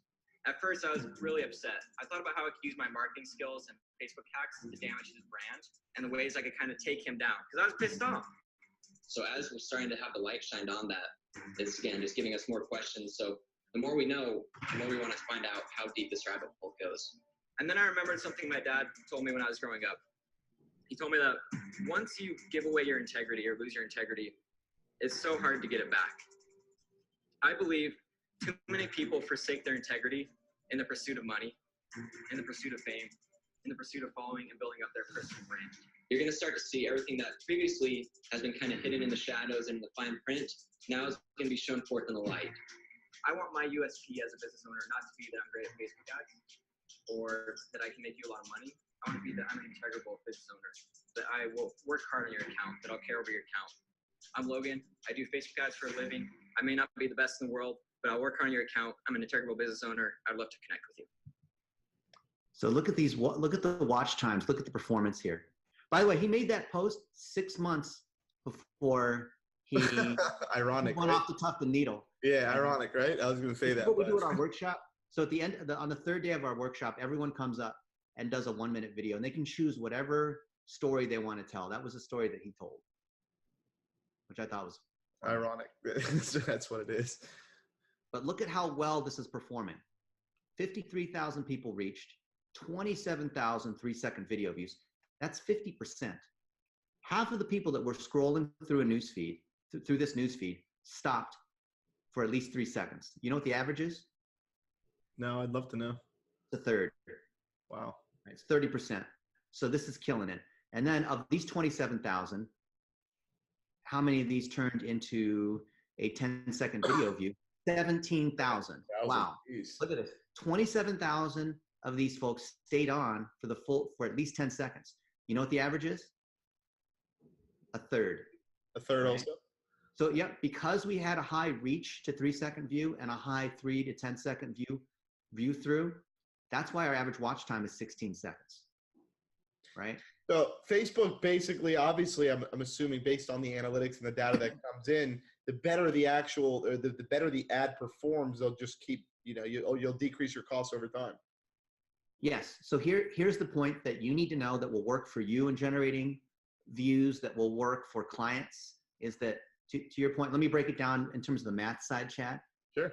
When you have high engagement and low negative feedback, Facebook gives you a double whammy benefit. A, you get the traffic for cheaper. And then B, your engagement rate also gives you that compounding factor. So our cost per video view will only be a penny or two or less. Is this on a per ad basis or on like your entire account? It actually rolls up. Relevance score does roll up to the account level, but they don't tell you what it is, but you can kind of guess at it. Yeah. Okay. And in another webinar, we can talk about how do you optimize and look at those things. That's a whole nother issue. Yeah, definitely. But look, yeah, this is great. This is awesome. Of all the people that have engaged, thousands of people that are engaging, 0 negative feedback. Yeah, that's awesome. Yeah. And then people who watch this, we can sequence them to our $1-a-day strategy, which is what happens when you need to reach a particular audience? What happens when, let's say, the car dealership screws you over, right? And we've done this multiple times. You guys have heard of the $1-a-day strategy? I haven't. That's new to me. Yeah. So we've done this hundreds of times in the last 10 years. So my buddy at Jay Kandala at Tuft & Needle, this is the guy that hired Logan away. He sent me a note saying, hey, I got a problem here with the auto dealership, right? So then we target all the people that work at Mercedes-Benz. Or in the case of, we had a problem with Earnhardt Chevrolet. So we targeted all the people who work at Earnhardt Chevrolet for $1 a day, so that they can see that, hey, this problem's not going to go away, right? And this has worked hundreds of times. One of my friends, Brian Eisenberg, let's see if I can find it. He had a problem his mom had a problem with Sears because they came to, I can't find the one that I want right off the bat, but Sears was supposed to repair something and they didn't. And she tried calling in and complaining multiple times. They didn't do anything about it. So we took that letter about the things that were wrong, not by, saying Sears is bad or we hate Sears, but like, this is what Sears said they were going to do. Here's what actually happened, blah, blah, blah. And targeted all the people who worked at Sears. A week later, they came in and they fixed everything. And they actually had to change their customer policy because of us. And they call that the Dennis Yu problem. The $1-a-day strategy works so hard. So in this case here, Jay had a problem with his Mercedes where they promised that they were going to, it was, bought as certified pre-owned, but something was broken, right? And they didn't want to fix it. So we put all the information here showing that's the case. Now, of course, he had to try initially, right? You don't put someone on blast unless you give them a few chances first. Otherwise, it wouldn't be fair, right? Yeah, agreed. They can continue to say, no, we're not going to help you. No, it's, not our fault. And so while they continue to say no, while they continue to dig themselves deeper, you document this and you put it on a blog post. and then you target it to all the people that work at Mercedes or work at, like, I remember I was in San Francisco, and I was keynoting at a conference, and the person who came up to speak after me was the lady who ran digital marketing for Hotwire, which is a hotel and airline, whatever kind of site. Right. And I use Hotwire all the time because I travel a lot. And I remember I asked, when she came off the stage, I asked her, so have you ever heard of our stuff? She's like, are you kidding? Our CEO asks about your stuff all the time, because, you know, one time I bought a room on Hotwire, and it was at the Hilton in Manhattan, in Times Square. And I checked the thing where it said 2 beds, and it said, you're guaranteed to have 2 beds, because I usually travel with somebody or a couple people. And they said, no, sorry, you don't get 2 beds. There's only 1. I said, no, here's my reservation. It says on Hotwire that you're supposed to give me 2 beds. I paid extra for that, or whatever. I checked the option. I said, nope, on Hotwire, we don't do that. So I ran that whole experience as an ad, targeting people who work at Hotwire, not people who like Hotwire, who work at Hotwire. And so everyone in the Hotwire office in San Francisco was getting absolutely nailed by that. And then the CEO went to the head of digital marketing saying, hey, what can we do about this? Because he's thinking like the entire world sees it, but really I'm only spending $1 a day. That's right? crazy. That's the power of $1 a day, right? Oh, yeah. Because you can get something that's $15,000 fixed by running it $1 a day. It might take a couple weeks. And they might not do it right away because they'll try to ignore it, or they don't see it on social media. But I guarantee you that their friends and their coworkers and all this are seeing it, and eventually they then have to fix it. Once the relevance score starts to go up. $1 a day is your weapon. Yeah, that's so cool. Yeah, Steven says it's a brutal tactic. It is, but that's why you don't screw over a digital marketer. Yeah, you don't screw me over because the world is small, right? A lot of people say like, oh, there's a million people out there, but let's go back to our original point. It's all about relationships. Yeah. Right. And so mentorship is so important because you're building relationships over time. Guess what your best marketing is? It's your clients. When you take good care of your clients, when you take good care of your people, when you take good care of the partners that you have, then they do the marketing for you. Do you ever hear me say, oh, I'm the best Facebook marketer on the planet? I would never say that. I'd rather have other people say that for me. Yeah, they become ambassadors of you and your brand. Absolutely. That's where all the power is. That's why I don't think people quite understand that, because they're so busy focused on their brand, so busy focused on whatever it might be, right? So when you look here, now this in the last however long that we've been talking, all of these things have happened. Look at all these notifications, right? And these are people that are doing marketing for us. Like here, I think I posted this yesterday. It was a post or an image. This is a double whammy of Facebook ads. Let me show you how do you boost a post, right? And now I've got 145 people clicking like 64 comments, right? And look, this guy who is one of our clients at $1 billion mortgage company says, you're a legend, Dennis, right? That guy's basically doing the marketing for us, right? Yes. And this person, Sterling Valentine. I don't know whoever Sterling is, but if you're here, awesome. Thank you. Yes, more of this incredible content. We don't know each other, but you've got a new fan and follower. Keep up this great work. There you go. Another ambassador. Yeah. And you have tons and tons of these, right? This is the guy who runs social for Microsoft Office, Paul Fabretti. This is very similar to the approach we took in Office. This guy's got an infinity budget. It's freaking Microsoft. When I shared the sequential storytelling model, retarget on 50% view, in that case, 10 to 15 seconds, versus your 10, right? Awesome. Curtis, who's one of our new people doing 1-minute videos. Excellent example, right? Rob Snell, this is genius. Please delete this post before my competition sees it, kid.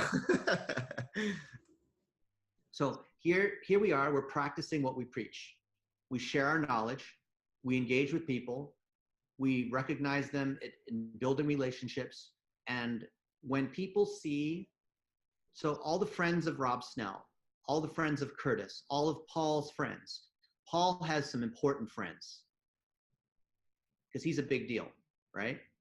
83 mutual friends, former global director of social media at Microsoft. That's pretty important, right? So his friends are probably people that run social media at all the other big companies out there, right? So when he says this, a lot of these people are seeing this as well. I don't know who they are. necessarily. But then maybe they'll follow me and they'll see more and more of this content, and eventually they will reach out and send a message saying, hey, like Karen will say or whatever, can I do anything for you, right? Look, she says this. Oh, look. Literally, this just happened yesterday. So I said something like, yeah, I saw Aaron, who runs our operations, share the life scale certification. We're doing this for Brian Solis. Brian Solis is probably the most famous person in marketing strategy out there. They're top notch. I've not seen anything else like this. It's tremendous. Thank you. We have good people. Always deflect it back by talking about how good your people are. Because they are. Your best assets are your people. Do everything to take care of your people, and then they will take care of your clients. Absolutely. Like, I will fire clients in order to take care of our people. If clients mistreat us, I fire clients. Amen to that. Look at this. You're very welcome. I'm blown away. This is going to become the new standard for certification programs. And this is for someone who creates certifications.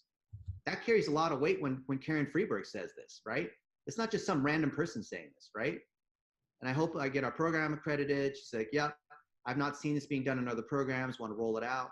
And then she says, let me know how I can help. You're connected with my sister, Kristen, right? I'm like, I don't know, who's that, right? She's in the military and could help, and on and on and on. I think you may be connected. She's a fan of your work. Let me know if there's anything I can do to help. I am more than happy to help. You've been a great friend to me. Thanks for working together. And because of that, I then got my buddy Perez to then make this video about her, which you saw, right? Look at that. Look at that. Oh my God, that was expensive and worth every penny. See? Do you see how this works? So we're working through other people. When you take care of other people, they take care of you. That builds your agency.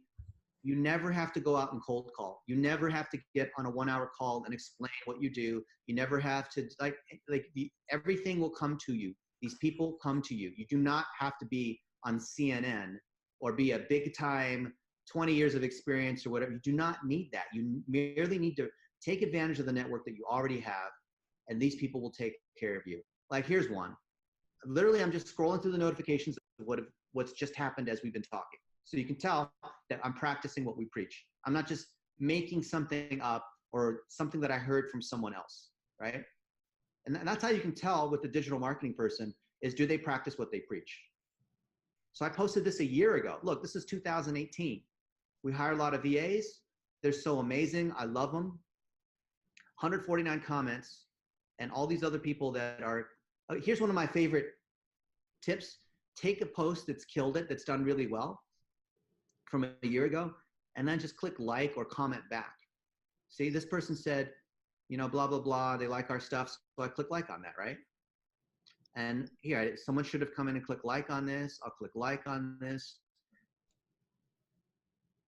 And maybe I'll come here. What is this? Connor says, you got a lot of engagement on this post. Thank you. And then I'll say this. I'll say, I love to say thank you because it's honest. I mean it. I'm grateful. Without the amazing work by our VAs. Okay. Now this revives the post from a year ago. And then this is probably going to generate another 40 or 50 people that are liking and commenting on this, because it originally got 200, right? And so with the algorithm, when you comment back on something that did well, it revives that post. So if I go to facebook.com/memories, which used to be called /on-this-day, they show me all the things that happened 1 year ago, 3 years ago, 5 years ago. I didn't even know that. Yeah. See, now look, 1 year ago, it's a tradition because we hang out with our buddies at Vendasticon. Holy cow. And look at this pig, right? We were at their conference. Amazing, right? You see this?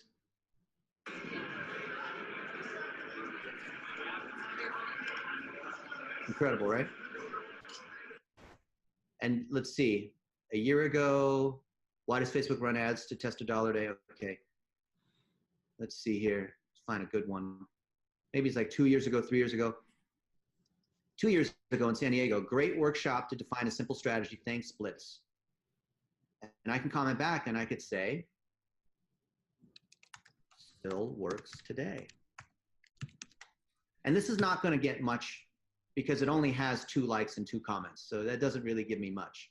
But if I have one that's killer, this is at Dodger Stadium 2 years ago, game on, right? 41 likes. So if I comment back,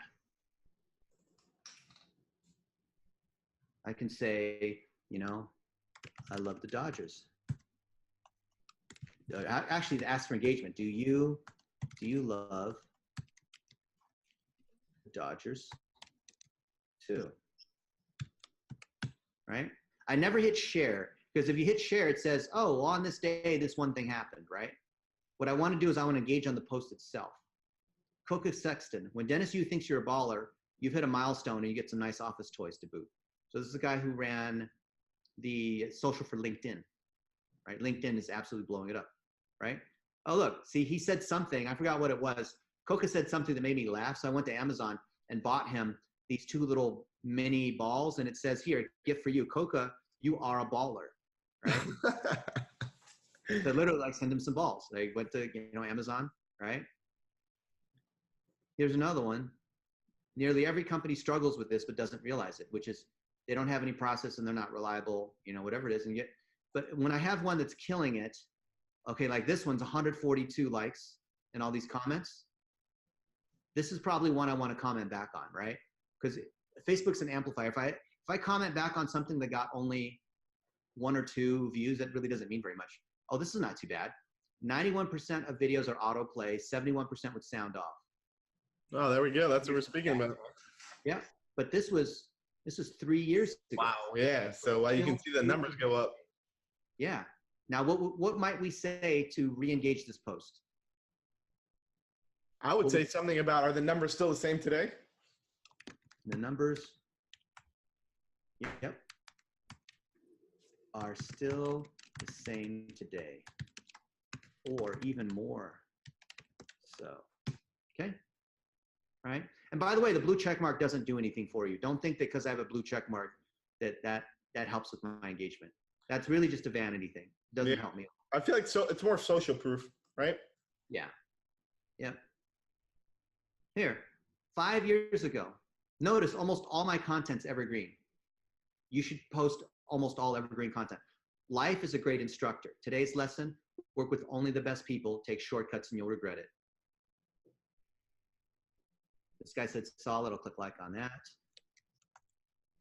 Because long-term relationships matter. Work only with loyal people. Not like Logan who'll screw you over. Right? 6 years ago. And these are all still good friends of mine. Enjoying a great night with an amazing group of people. This is Mari Smith. This is Nathan Latka. This is Heather Dobson. This is Christine Kehoe. These are all still great friends of mine. And they're all producing value. Heather here, look, this is how important relationships are. And the young people, I know I'm stereotyping, but they might not believe in the value of nurturing because they want to see immediate results. But Heather now runs social at GoDaddy. Oh, wow. You heard of GoDaddy, right? They're big. And they had like 30,000 employees or something like that. Here she is keynoting at a big conference, right? And then, yeah, here we are speaking. There's a picture of her. This is one of the conferences. This is her. This is me, right? Look at this. Do you know the difference between appreciation and gratitude? A lot of people seem to think that they're the same thing. And appreciation is the best word I can use to describe my colleague, my friend, my mentor, my inspiration, Dennis Yu. I am eternally inspired by him. I am consistently appreciative that Dennis is just who Dennis is. He has been such a great role model for me. I helped her build her career like 7 or 8 years ago. That's great. And look at that coming back. And when is this video? Is that a recent video? This video was maybe a year or two ago. Oh, look at that. That's and it compounds. it's compound interest, right? Yeah. And when you build relationships, people that maybe they were, in your mind, maybe they're a nobody. Like Heather Dobson was a nobody 7 or 8 years ago. She came up to me at a conference in New York saying, hey, I just broke into this new role and I'm trying to meet as many people as I can. Can I just, ask you for help and mentorship? I'm brand new to this industry. And I said, absolutely. As long as you agree that whatever you learn, that you're going to pay it back. You're going to pay it forward, that you believe in mentorship, that you believe in the mission of, training up young adults, because that's how we're able to grow our relationships, right? When you help other people, that's the right thing to do. And karma is super powerful. When you do good things for other people and they're good people, they will bring it back to you. And I would have never have known 7 or 8 years ago when I first met Heather that she would eventually become the big queen at GoDaddy. Yeah, right? that's crazy. And all these people that, like, we just held our workshop at GoDaddy's headquarters. Like, how many people can just say, hey, I want to take over the building for 3 days and invite people in, right? You can't just do that. But I would have never known. And that's the cool thing about an agency. Hey, I'll show you one more example. So you guys probably know that we ran ads for the Golden State Warriors for 5 years. I didn't know that. That's cool. Yeah. And the guy who was their CMO was Kenny, but I knew Kenny before he was big and important, right? And the reason why we connected was, I want to say it was like 10 years ago. We were at some meetup and there wasn't a projector or whatever it is, we need a projector. So he went and he got one. I didn't know who he was. And I sent him a thank you note, like, hey, Kenny, thank you so much for bringing the projector, right? And then we got to meet, we had dinner. He had some questions. I helped him out on a couple random things. And then when he got the job to run digital and marketing at the Golden State Warriors, I was his first call. He said, man, of all the people I could call, you're the guy who I'm calling first. And that's when we started to build things in the professional sports space, right? Introduce us to the other teams. We got to work with the guy who ran digital, Kevin Cote. This guy ran digital for 10 years at the Golden State Warriors. And now, because he was so successful, he runs this at Facebook. He runs global sports at Facebook, right? Absolutely fantastic, right? And we have a lot of these same friends in common, right? Look at all these people that are friends in common with us. So he does great favors for us, and he has more value to us now that he's at Facebook than he would be even if he worked full time for us, right? And it makes us look so good. But who would have known? Now that he's at Facebook and he has all this power, and his job is to work with these thousands of professional sports teams and college teams all around the world, every single sport, right? He's got this big position now, but it would have been, who would have known, right? And I'm sure a lot of people would like to get to him, but because we built the relationship, he comes to us and we help him, because I don't know how else to tell you, the most valuable thing to get out of this webinar for all you guys that are still here. Wow, amazing. You guys are still here. Yeah, we got a great engagement right Thank you guys. And my laptop's at 5%, so I only have so much time. I got to go plug in. Is that you build relationships. Your agency is only as good as the relationships that you have. You build up other people, but make sure you have a contingency plan. Like Logan screwed us over, 8,000 emails that were left here. We had to go back and clean up all the stuff because we didn't want to leave any clients in the lurch, right? We want to take care of all of our people. And just simple things like this, like a new client, the snow teeth whitening. I commented here, the founder commented back. And then Floyd Mayweather, this is just a couple of days ago. Floyd Mayweather says, hey, Dennis, we have a 99%, like blah, blah, blah. I'm like, wow, now I'm building a connection with Floyd Mayweather. Who would have thought, right? And then that's just what it is. You're building relationships. You're sharing what you know. This all comes back. And as you're doing things, you document them as one-pager checklists. A one-pager on how you set up your digital plumbing. Because you got to do that every time you have a client. So why repeat the headache unless here's what we do, literally every time. Or maybe the problem is that you're not getting enough fees. Well, you're not measuring what you're doing properly so people can appreciate what you have. You can't charge enough You can't charge more because you haven't proven that there's ROI, because your conversion tracking isn't working. Your pixels aren't working. You didn't define those goals clearly enough.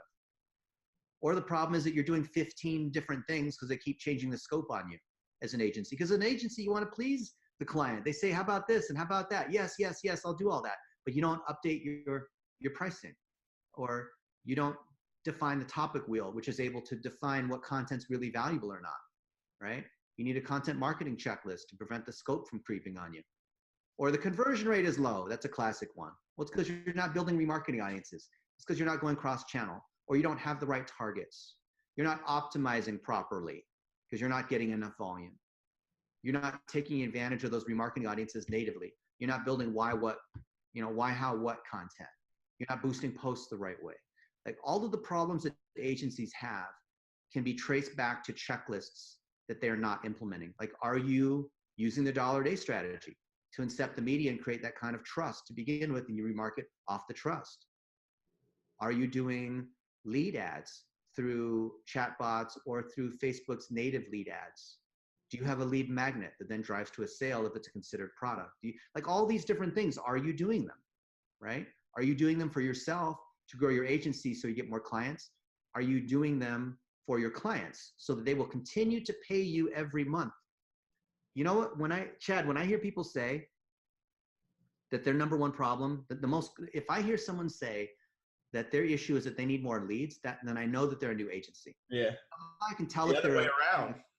The agencies that, like, I can tell if someone is a pro agency or if they're a larger agency when the questions about tuning checklists or about processes or around retention or around training staff, that's how I can tell those are successful agencies, because those are the questions of people who already have something going. If you're a new agency and you can't hold on to your clients, or you get someone that will pay you $1,000 and then someone pays you $2,000, but then you can't hold on to them and they're not continuing to pay you $2,500 every month, then your problem is not you can't get more clients. Your problem is you're not keeping your clients. Yeah. You're not keeping your clients because you don't have a checklist. So be honest with yourself. If you're spending all your time trying to, like, grab as many new clients as you can, but you're not taking care of the ones that you have, you're focusing on the wrong thing. Okay. Client retention is especially, and I can vouch for that just firsthand, because we have a 10-year-old agency, obviously. Now we have DashClicks. Is when you get to the numbers where you're managing hundreds or maybe over 1,000 campaigns and clients, everything boils down to retention. Everything. Retention, customer satisfaction, customer service, training employees. I mean, we did a whole live video. We were doing, like, trainings and stuff in here. Everything is all about the company and the clients. It's not so much about how do we get more of it and be greedy and just want to eat everything up, because at the end of the day, the more you save, the more you scale, right? So that's exactly, I cannot agree with that with like a 1,000% stamp on it. All right, Dennis, I know your computer's about to die, so we'll wrap it up. But first and foremost, I want to personally thank you, because I think this is one of the episodes that we've done where I was just like glued to the screen on what you were saying. And I've learned so much from you personally. I'm sure, like, I can only imagine what the people here on Zoom and on Facebook and on YouTube are going to be learning. So thank you for that, number one. Much, much appreciated. And I guess secondly, maybe if you can tell people, I know probably they've seen it on some of the screens that you had. If they want to go and follow you and connect with you, where can they find you? What's the best way to connect with you? I mean, if you want to throw some LinkedIn or Instagram or Facebook. Absolutely. Look me up on LinkedIn, folks. Not on Facebook. There's a 5,000 limit. I'm at that limit. Connect with me on LinkedIn. I love to hear what you guys are doing. Make a 1-minute video. That's what I have to say about what you've learned today, and I'll give you a special gift. And send the URL to operations@blitzmetrics.com. So make a 1-minute video, post it on Facebook or YouTube about something you've learned, about how awesome Chad is, about how you love using DashClicks, about how Chad's been interviewing some of the best people for these agency webinars, and then share that to operations@blitzmetrics.com, and I'll send you one of our guides. There you go, guys. There you guys go. And guys, as always, I know we're probably going to take this, we're going to reload it onto YouTube.